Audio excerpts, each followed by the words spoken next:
जय माता दी।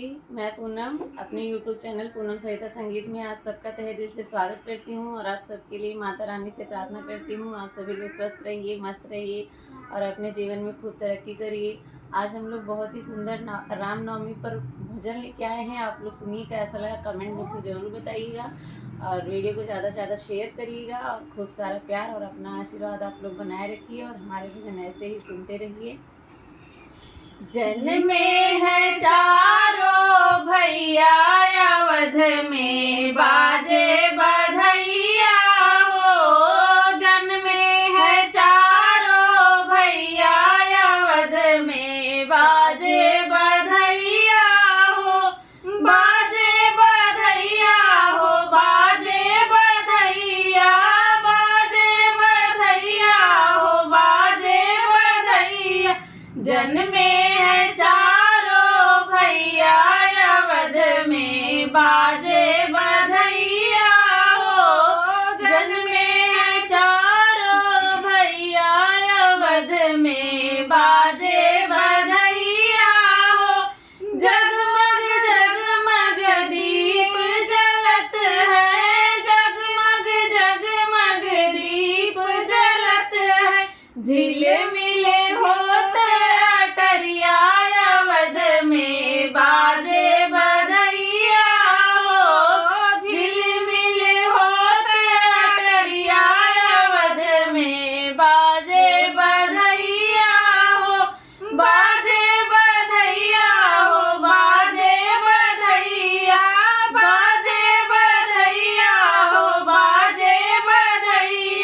जन में है चारों भैया, अवध में बाजे बधैया हो।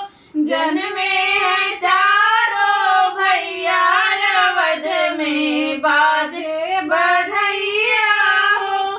कौन लुटावे हीरा मोती, कौन लुटावे हीरा मोती, कौन बाजे बधैया हो। कौन लुटावे रुपैया, अवध में बाजे बधैया हो। राजा लुटावे हीरा मोती, राजा लुटावे हीरा मोती, रानी लुटाए रुपैया, अवध में बाजे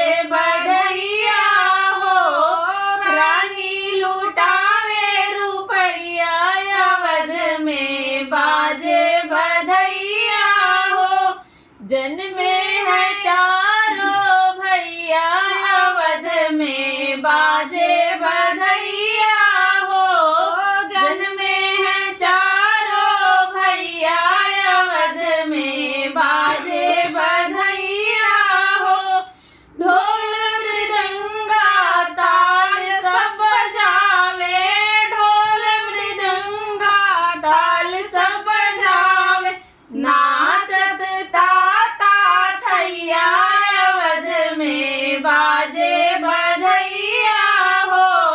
नाचत ताता थैया, अवध में बाजे बधैया हो।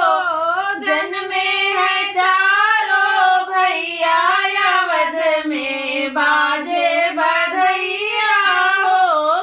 जन में है चारों भैया, अवध में बाजे बधैया हो।